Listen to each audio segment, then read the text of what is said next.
Bismillahirrahmanirrahim. Assalamualaikum warahmatullahi wabarakatuh. Oke, bagaimana kabarnya sahabat Magnet Rezeki semua? Semoga selalu dalam keberkahan dan kemuliaan dari Allah Subhanahu wa taala. Sebelumnya saya ingin mengucapkan terima kasih yang sebesar-besarnya buat teman-teman semua yang sudah sama-sama bahu-membahu untuk memenuhi target yang saya tetapkan, yaitu 10.000 member ya. Selamat buat Anda semua. Dan tentunya kita sama-sama luruskan niat ya, bahwa sekarang ini memang tidak mudah ya untuk menjalani kehidupan sesuai dengan jalan-jalan yang Allah tetapkan buat kita. Tapi dengan adanya teknologi seperti sekarang ini, dan saya merasa nyaman sekali dengan Telegram. Semoga dengan Telegram ini bisa memberikan ilmu-ilmu bermanfaat buat teman-teman semua, sahabat-sahabat semua, dan juga kita berharap semoga Indonesia bisa segera bangkit dan menjadi negara yang sangat-sangat dibanggakan di seluruh muka bumi. Oke, Bapak Ibu, seperti yang saya janjikan bahwa saya akan menyampaikan materi tentang jeruk nipis ya, tips jeruk nipis. Tentunya tips jeruk nipis ini berhubungan erat dengan materi-materi sebelumnya, yaitu Law of Projection, Paradox of Candy, dan terutama jendela buram. Jadi begini Bapak Ibu, ada banyak sekali orang yang menganggap bahwa hidupnya penuh masalah, hidupnya penuh dengan musibah, penuh dengan hutang ya.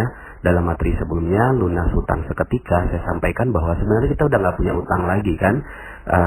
Ternyata yang kita perlukan adalah switching apa? Switching fokus. Selama ini kita fokusnya kepada hutang, maka ya hutang itu nggak bisa kita hilangkan ya.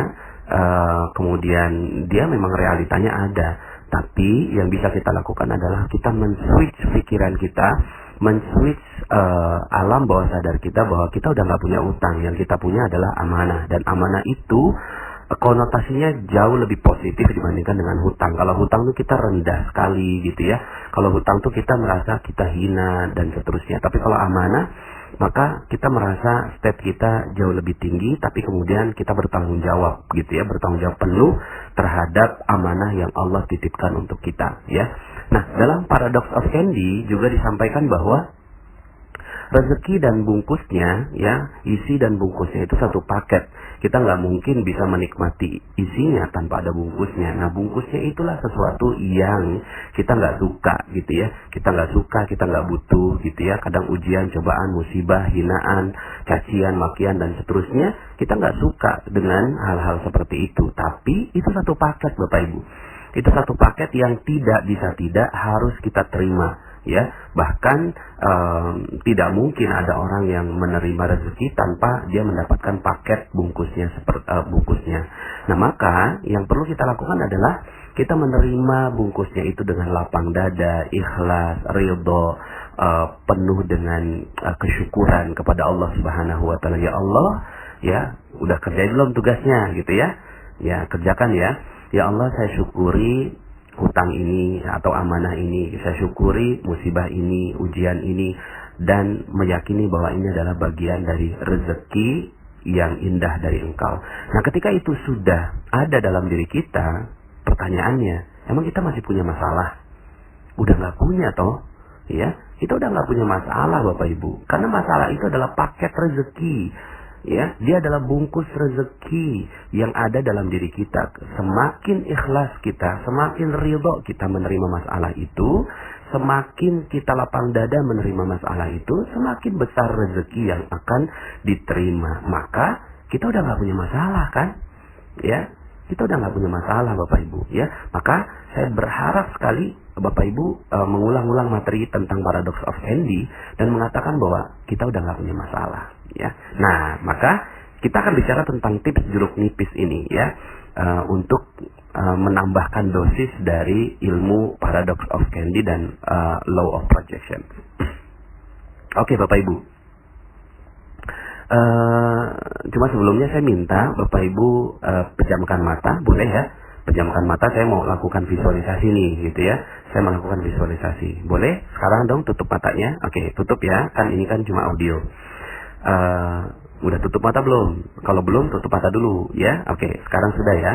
Oke, bayangkan Anda berada di sebuah rumah. Kemudian di rumah itu adalah rumah teman Anda. Lalu kemudian Anda ternyata reunian dengan teman-teman Anda. Tiba-tiba Anda haus ya. Lalu kemudian, di mana boleh minum nggak gitu kan? Kata teman Anda, coba datang ke belakang aja gitu ya. Langsung ke dapur ambil air minum sendiri. Oke, kemudian Anda berjalan ke dapur. Lalu kemudian melihat ada sebuah kulkas di sana. Lalu kemudian Anda buka kulkasnya. Ternyata di dalam kulkas itu Anda melihat ada beberapa barang ya, ada buah ya, ada yang buahnya warna hijau kiwi gitu ya. Hijaunya makin terang, makin bagus, makin jelas, bahkan ada duri-duri yang warna coklat itu ya, yang kiwi itu makin jelas di mata Anda. Di sebelah kiwi itu ada pisang, warnanya kuning terang, makin terang, makin terang, makin jelas bagi Anda ya. Dan Anda pikir, wah ini pisangnya pisang impor ini ya. Di sebelahnya ada jeruk nipis Bapak Ibu. Nah, jeruk nipis ini jeruk nipis yang ya ada warna hijau kekuningan seperti itu ya. Kemudian Anda tertarik dengan jeruk nipis ini. Anda ambil jeruk nipisnya ya, lalu kemudian Anda tertarik dengan apa yang ada dalam jeruk nipis itu. Lalu kemudian Anda ambil pisau. Wah, pisaunya juga tajam sekali, kayaknya pisau Jerman ini. Kemudian Anda mulai potong, sret ya. Lalu kemudian terkelupas itu ada air yang mengucur di sana. Lalu kemudian Anda penasaran dengan rasa jeruk nipis itu. Lalu kemudian coba deh ambil jeruk nipisnya, masukkan ke lidah Anda sekarang. Sekarang Anda masukkan ke lidah Anda. Lalu kemudian Anda tetesi dengan air perasan jeruk nipis ke lidah Anda. Rasanya gimana? Asam ya. Lalu kemudian Anda letakkan kembali dan kemudian Anda ambil air yang Anda butuhkan. Oke, Bapak Ibu, sekarang boleh Anda buka mata Anda. Nah, ketika Anda membuka mata Anda, sekarang saya mau tanya, ada nggak jeruk nipisnya Bapak Ibu? Ada nggak jeruk nipisnya sekarang? Ya, nggak ada, karena cuma membayangkan. Tapi sekarang pertanyaan saya, kebayang nggak atau terasa nggak asamnya dari jeruk nipis itu? Terasa ya, ya. Tapi barangnya nggak ada. Kok terasa? Ya, kok bisa? Barangnya nggak ada, tapi terasa asam dalam lidah Anda. Dan mungkin sekarang masih asam juga, betul ya? Kenapa kok begitu? Gitu ya. Karena Bapak Ibu, akal bawah sadar kita, otak alam bawah sadar kita itu mengasosiasikan sesuatu yang real, ya, sesuatu yang real padahal dia tidak ada, dan sesuatu yang tidak ada tapi real rasanya. Sekarang jeruk nipis itu nggak ada, ya, tapi kok terasa asam dalam jiwa Anda sekarang. Bapak Ibu, begitulah alam bawah sadar kita. Dia tidak membedakan ini real nggak sih sebenarnya, ini beneran nggak sih, gitu ya. Nggak, dia nggak peduli. Yang penting Anda asosiasikan dengan fokus Anda, maka dia terasa dan bahkan itu berdampak pada diri Anda. Sekarang rasanya gimana badan Anda ya? Ada terasa asam-asam gitu ya. Bapak Ibu, begitulah masalah, begitulah ujian, begitulah musibah. Begitulah semua yang Anda rasakan asam begitu loh Bapak Ibu ya. Sepertinya itu ada, real sepertinya gitu ya. Tapi kemudian ketika Anda lihat, Anda pikirkan lebih dalam, Anda renungi, emang masih ada masalah buat Anda? Nggak ada kan? Cuma kita yang mendramatisir gitu loh.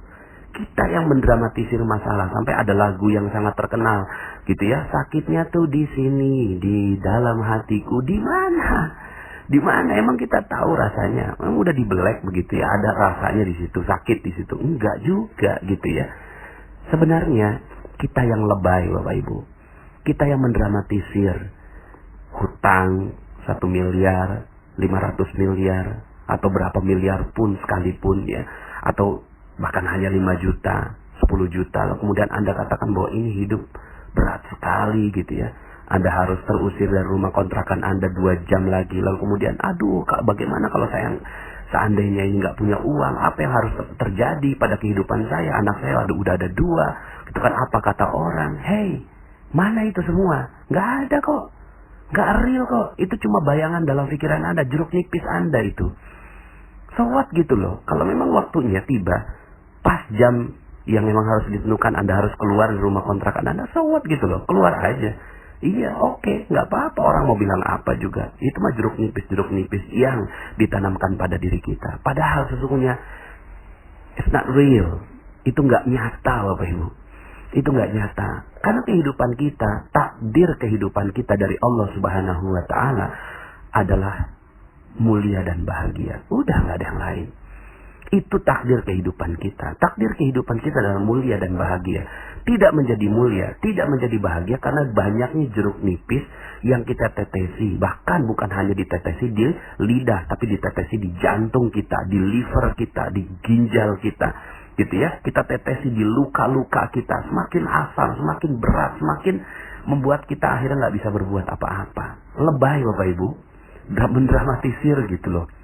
Padahal hidup kita udah bahagia, sempurna. Hidup kita udah luar biasa dari Allah Subhanahu wa Ta'ala. Ada orang yang ditipu gitu ya dalam bisnisnya, hilang 500 juta gitu ya. Terus kemudian mengatakan, aduh, ini 500 juta saya hilang, tega banget gitu kan. Itu yang bikin hilang itu adalah sahabat Anda misalnya, sahabat kita. Ya, Anda punya sahabat sebangku dari SD, SMP ketemu lagi, SMA ketemu lagi, wah kawan dekat. Terus kemudian setelah SMA pisah, lalu kemudian satu saat ketemu dalam sebuah reuni, lalu kemudian akhirnya Anda berbisnis dengan dia, Anda kasih modal 500 juta. Tiba-tiba itu uang, gitu kan, itu uang dibawa kabur sama teman Anda ini, sahabat Anda. Padahal uang 500 juta itu adalah uang yang Anda kumpulkan bertahun-tahun dengan karir Anda meniti karir sebagai seorang pegawai negeri. Lalu kemudian Anda bilang gitu ya, tega banget ya, itu menggunting dalam lipatan, udah benar-benar gitu kan, saya percaya sahabat, katanya sahabat gitu, dasar dan seterusnya. Keluarlah kata-kata jeruk nipis dari diri Anda. Padahal sebenarnya apa yang terjadi sih? Nggak ada yang terjadi kan? Apa sih yang terjadi gitu ya? Oke lah, yang namanya hidup pasti ada pertemuan, ada perpisahan. Saat itu yang terjadi gitu ya, kita pernah bertemu dengan sahabat kita si A, lalu kemudian berpisah, lalu kemudian bertemu lagi, lalu kemudian berpisah lagi, selesai. Ya, itu aja kok. Hidup ini memang kumpulan dari pertemuan dan perpisahan. So what gitu loh. Ya. Terus kemudian 500 jutanya bagaimana gitu ya. Nah 500 juta itu Bapak Ibu, ya namanya bisnis. Ada kadang rugi, kadang untung. Kadang untung banyak, kadang untung sedikit. Ya so what gitulah, kadang dibawa kabur orang. Ya udah, itu namanya bisnis. Itu namanya usaha resiko. Resiko itu gitu ya, kadang dapat, kadang enggak. So what gitu loh. Emang begitu kehidupan gitu kan. Dan dulu juga kita nggak punya apa-apa toh. Kita lahir di muka bumi, kita nggak punya apa-apa. Sekarang Allah ambil, ya udah, itu mah perhiasan. Allah jadikan kita perhiasan, Allah titipkan perhiasan dan Allah mau ambil. Tapi caranya itu loh, dia sampai ngambil gitu ya dengan teganya gitu, ngambil ke kita. Itu juga bukan apa-apa Bapak Ibu. Ya, Bapak Ibu bisa memilih di antara 4 pilihan. A, 500 juta itu untuk ngobatin jantung Anda yang harus di-bypass dan membutuhkan uang 500 juta. Atau 500 juta ini untuk transplantasi ginjal Anda. Ginjal Anda harus dicopot satu, lalu kemudian beli ginjal orang lain, habis uang 500 juta. Ya kan? Atau 500 juta ini karena anak Anda ketangkep sama polisi, kena narkoba, lalu kemudian Anda habis untuk ngurusin anak Anda 500 juta. Atau yang D, uang ini dibawa kabur oleh sahabat Anda. Yang mana yang Anda pilih? Kalau yang Anda pilih yang D, so what gitu. Nggak ada apa-apa kan? Masalah ini bukan menjadi masalah ketika Anda katakan bahwa hidup Anda sudah bahagia, sudah sempurna. Ya. Tapi hidup menjadi masalah karena banyak jeruk nipis Bapak Ibu. Nggak ada apa-apa sebenarnya. Ya udah 500 juta hilang, ya so what gitulah. Alhamdulillah belum jantung yang hilang. Alhamdulillah belum ginjal yang hilang. Alhamdulillah anak masih jadi anak yang soleh. So what gitu loh. Bapak Ibu, sikap hidup yang seperti ini akan melahirkan banyak rezeki. Percaya saya. Ada banyak sekali manusia-manusia di luar sana yang mereka juga nggak punya nikmat yang begitu besar. Mungkin Anda pernah dengar namanya Nick Vujicic gitu ya. Beliau itu nggak punya tangan, nggak punya kaki. Nggak punya tangan, nggak punya kaki. Kalau mau pakai jeruk nipis, dia akan katakan gitu, gimana bisa hidup? Tuhan tega banget, ya. Tuhan nggak adil banget, orang lain pada punya tangan, sementara saya nggak punya tangan. Dua-duanya nggak ada, Bapak Ibu. Lalu kemudian kakinya juga nggak ada. Mungkin Bapak Ibu silakan googling atau search di YouTube Nick Vujicic gitu ya. Lalu kemudian Anda nikmati betul film bersama dia. Betapa nggak punya tangan, nggak punya kaki ya. Kalau dia mau pakai jeruk nipis gitu ya, maka hidupnya nggak jadi apa-apa. Tapi Nick Vujicic ya, itu memilih untuk melepaskan jeruk nipisnya. Bahwa hidup ini sudah terlalu indah. Dan akhirnya yang terjadi adalah dia menginspirasi jutaan orang di seluruh dunia karena nggak punya tangan dan nggak punya kaki. Pertanyaan saya terhadap diri saya sendiri juga Bapak Ibu yang mendengarkan audio saya. Kita punya tangan, punya kaki, berapa banyak orang yang terinspirasi dengan kehidupan kita. So what gitu loh. Sudah, lepaskan jeruk nipis itu. Ya, kalaupun seandainya sekarang Bapak Ibu sedang punya masalah, siapa sih yang nggak punya masalah di muka bumi ini? Semua punya masalah. Termasuk saya juga yang berbicara di audio ini. Tapi mereka-mereka yang memiliki masalah itu, ya, ada dua sikap. Satu, memilih menjadikan masalah itu sebagai jeruk nipis yang membuat dirinya nggak bisa bergerak kembali. Ya, ditetesi semua jeruk nipisnya di dalam kehidupannya dia sehingga akhirnya seluruh organnya nggak berfungsi. Atau pilihan yang kedua, dia melepaskan jeruk nipisnya dan mengatakan bahwa hidupnya sudah sempurna. Nick Vujicic adalah satu contoh yang dititipkan Allah buat kita. Gak punya tangan, gak punya kaki, tapi bisa menginspirasi banyak orang. Dan saya yakin Bapak Ibu juga demikian. So what gitu, ya, gak ada masalah. Anda udah gak punya masalah kok. Kalaupun sekarang Anda punya masalah, itu bukan masalah. That's not real. Itu tidak nyata. Itu hanya bayangan-bayangan dalam kehidupan Anda. Ya, jadi Bapak Ibu, ya, lepaskan jeruk nipisnya. Semakin Anda pegang jeruk nipis Anda, semakin Anda tidak punya rezeki, Bapak Ibu. Percaya saya. Semakin Anda pegang jeruk nipisnya, semakin Anda tetesi kehidupan Anda dengan jeruk nipis itu, semakin rezeki tidak datang pada diri Anda. Tapi semakin Anda lepas itu jeruk nipisnya, semakin Anda legakan diri Anda bahwa oke, terima kasih ya Allah, Kau telah titipkan masalah padaku, tapi ini bukan masalah, ini adalah bagian dari kenikmatan kehidupan saya. Maka sebentar lagi rezeki Anda akan hilang. Atau rezeki Anda, mohon maaf ya, rezeki Anda akan datang pada diri Anda. Dan masalah Anda akan hilang seluruhnya. Jadi Bapak Ibu, itulah magnet rezeki. Magnet rezeki berbicara tentang Anda yang sudah sempurna. Anda yang sudah bahagia. Anda yang sudah mulia. Tidak menjadi mulia hanya karena bayangan yang tidak real dalam kehidupan Anda. Yang sebenarnya Allah inginkan Anda bahagia. Coba renungkan sebuah ayat Allah Subhanahu wa taala ini. A'udzubillahi minasyaitonir rajim. Bismillahirrahmanirrahim. Alam nashrah laka sadrak. Bukankah aku telah membuat hatimu lapang? Masya Allah. Inilah agama, inilah din, inilah Allah ingin membuat hati kita lapang. Lepaskan itu jeruk nipisnya. Maka Anda sebentar lagi akan menjadi magnet rezeki yang luar biasa. Saya Nasrullah, sampai jumpa dalam audio berikutnya. Assalamualaikum warahmatullahi wabarakatuh.